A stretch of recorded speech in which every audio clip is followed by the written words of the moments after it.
Hello दोस्तों, cancer के patients में एक्सरसाइज क्यों इम्पोर्टेंट है और इससे क्या क्या तरीकों से करना चाहिए, क्या क्या चीज़ों की सावधानियां रखनी चाहिए, इस पर बात करेंगे। कैंसर के पेशेंट्स के लिए अक्सर ये एक इम्पॉर्टेंट प्रॉब्लम रहती है कि उनको एक्सरसाइज या तो वो करते नहीं, इतना शरीर उनका दुर्बल हो जाता है, निढाल हो जाता है कि वो करना नहीं चाहते हैं, और अगर करें तो अक्सर उससे साइड इफेक्ट्स हो जाते हैं, मसल क्रैम्प्स या पेन ज़्यादा उनको होने लगता है। तो कुछ यूज़फुल टिप्स पर बात करेंगे जिससे उनको प्रॉब्लम्स कम हो।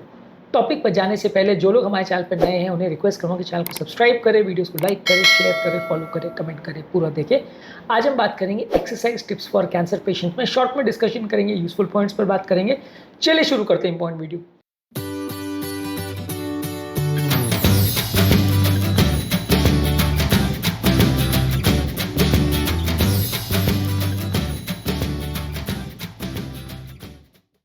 सबसे पहला कि ये कि देखिए, हर तरह के कैंसर की अपनी रिक्वायरमेंट्स होती है।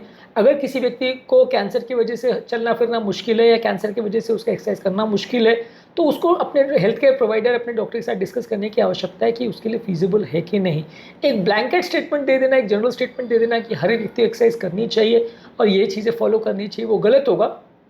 क्योंकि कैंसर एक बहुत वाइड बीमारी है, बहुत सारे तरह की चीज़ इसमें इन्वॉल्व है। अलग अलग तरह की इसमें रिक्वायरमेंट्स हो सकती है, अलग अलग तरह की बीमारियों की अपनी इश्यूज हो सकते हैं। इसलिए अपने डॉक्टर से अपनी बीमारी को समझिए और आपके लिए कैंसर की एक्सरसाइज ठीक है या नहीं, उसको समझ के फिर डिसाइड करें तो ज़्यादा अच्छा है। अगला इंपॉर्टेंट चीज़ है कि यदि आप एक्सरसाइज पहले से कर रहे हैं और अगर कैंसर डायग्नोज होता है तो एक बार आपको थोड़ा सा कट डाउन करने की ज़रूरत पड़ेगी, एक बार आपको थोड़ा स्लो डाउन करने की आवश्यकता होगी। क्योंकि कैंसर की बीमारियों में शरीर में बहुत ज़्यादा वीकनेस आ जाती है, कई बार दवाइयों के साइड इफेक्ट से या कई बार जो रेडियोथेरेपी दी जाती है उससे साइड इफेक्ट से वीकनेस आ जाती है। तो आपको एक बार रीस्टार्ट करना पड़ेगा। मान लीजिए अगर कोई व्यक्ति डायग्नोसिस से पहले डेली मैराथन दौड़ता था या 100 किलो वजन जिम में उठाता था, वो अभी भी 100 किलो उठा पाएगा? मुश्किल है। आप थोड़ा कट डाउन करिए।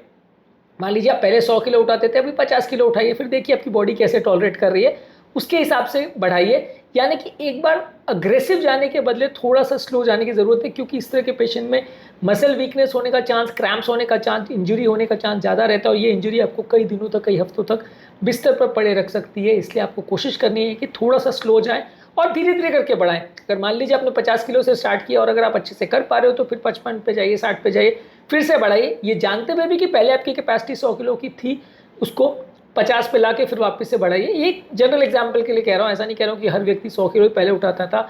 जो भी आप एक्सरसाइज कर सकते हैं उसका मे भी आप थोड़ा सा कट डाउन करिए एक बार और फिर बढ़ाइए। जैसे पहले आप मैराथन दौड़ते थे, 20 किलोमीटर आप पहले दौड़ लेते थे, जब कैंसर डायग्नोज होती है और थेरेपी स्टार्ट होती है तो आप एक बार थोड़ा स्लो डाउन करिए। आप 5 किलोमीटर दौड़िए, 10 किलोमीटर दौड़िए, फिर वापस से बढ़ाने का प्रयास करिए।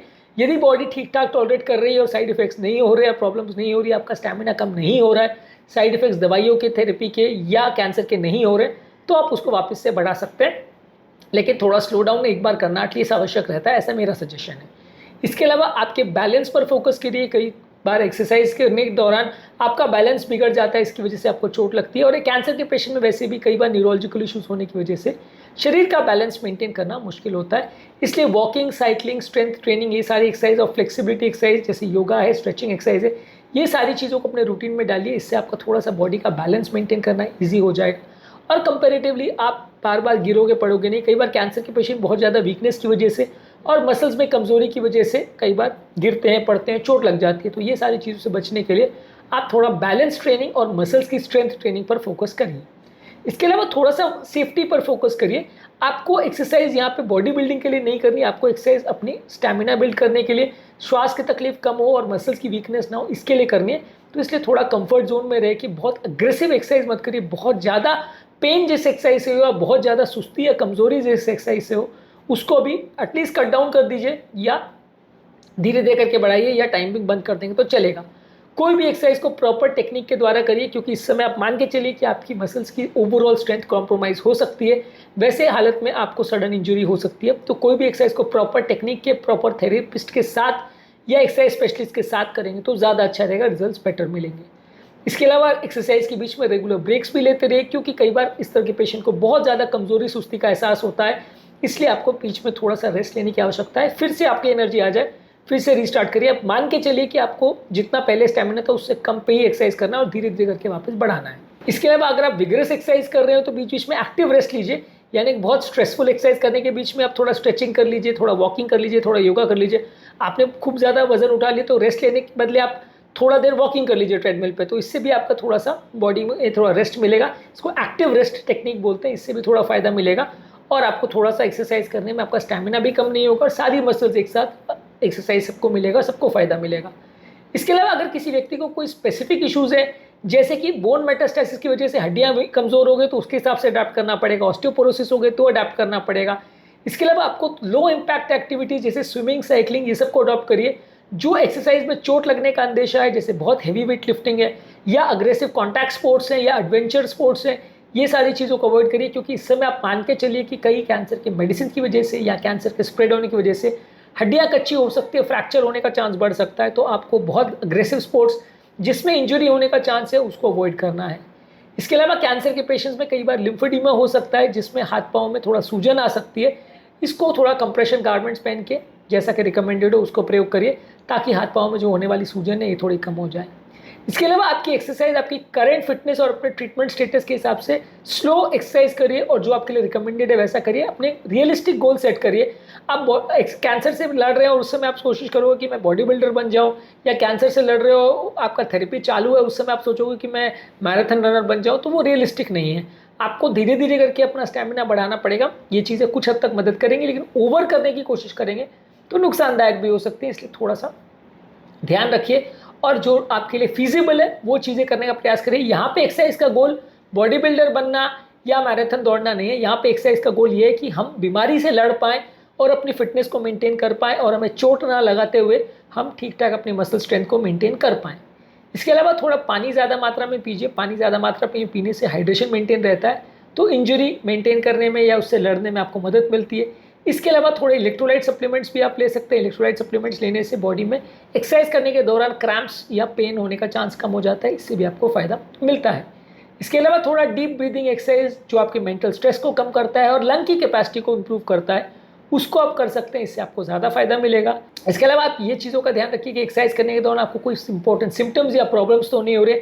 अगर कोई नया सिम्टम्स या इश्यूज़ हो रहे हैं तो उसका प्रॉपर ध्यान रखिए, अपने डॉक्टर को रिपोर्ट करिए। कोई भी नए होने वाली सिम्टम कोई बड़ी प्रॉब्लम की तरफ इंडिकेट कर सकती है, इसलिए कोई भी लक्षण को इग्नोर मत करिए और एटलीस्ट डॉक्टर के साथ या अपने ट्रेनर के साथ एक बार डिस्कस कर लीजिए। हर एक्सरसाइज से पहले थोड़ा वार्मिंग अप करिए, थोड़ा 5 से 10 minute gentle stretching exercise, walking, yoga, इस तरह की चीज़ें करिए। इससे मसल का टोन मेंटेन रहेगा और एक्सरसाइज करने के बाद थोड़ा कूल डाउन भी करिए। एरोबिक एक्सरसाइज पर ज़्यादा फोकस करिए, इसमें वॉकिंग, स्विमिंग, साइकिलिंग ये डेली 10-15 मिनट आप एटलीस्ट करिए, तो इसमें आपका थोड़ा स्टैमिना भी बढ़ेगा और बीमारी से लड़ने में मदद मिलेगी।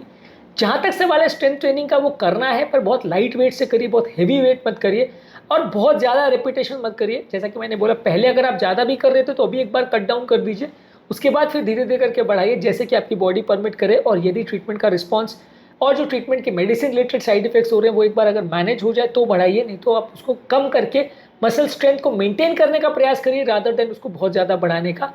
इसके अलावा वॉल स्क्वाट्स, चेयर लिफ्ट्स और मॉडिफाइड पुशअप्स, ये सारी चीज़ें कर सकते हैं। अगर वेट आपका उठाना बॉडी सूटेबल नहीं हो रहा है तो आप दूसरे तरह की बॉडी वेट एक्सरसाइजेस कर सकते हैं। इससे भी थोड़ी ओवरऑल जो कोर मसल्स है उसकी स्ट्रेंथ बढ़ जाएगी। सिर्फ आपको बाइसेप्स और ट्राइसेप्स बढ़ाना है या पाँव की मसल्स बढ़ाना है वैसा नहीं है, पूरे शरीर की मसल्स को थोड़ा टोन मिलना चाहिए। इससे आपकी ओवरऑल बैलेंस मेंटेन रहेगा और आपको चलने फिरने में बेटर रहेगा, चोट नहीं लगेगी। इसके अलावा थोड़ा फ्लेक्सिबिलिटी एक्सरसाइज जैसे स्ट्रेचिंग और योगा पर ज़्यादा फोकस करिए। ये सारी एक्सरसाइजेस खासकर योगा में जो कैट काउ पोज होता है या चाइल्ड पोज होता है या सीटेड स्ट्रेचिंग एक्सरसाइज होता है, इनको ज़्यादा एक्सरसाइज पर फोकस करिए। इससे आपको थोड़ा सा बॉडी फ्लेक्सिबिलिटी मेंटेन रहेगी और ओवरऑल आपको थोड़ा बेटर लगेगा और आपके थोड़ा एक्सरसाइज से फ़ायदा ज़्यादा मिलेगा। स्पेसिफिक कैंसर्स में कुछ स्पेसिफिक चीज़ों का ध्यान रखने की जरूरत है। जैसे ब्रेस्ट कैंसर में हाथ में लिम्फेडिमा हो जाता है, सूजन आ जाती है, तो उसके लिए हाथ की और शोल्डर की मोबिलिटी की एक्सरसाइज करिए, इससे आपको ज़्यादा फायदा मिलेगा।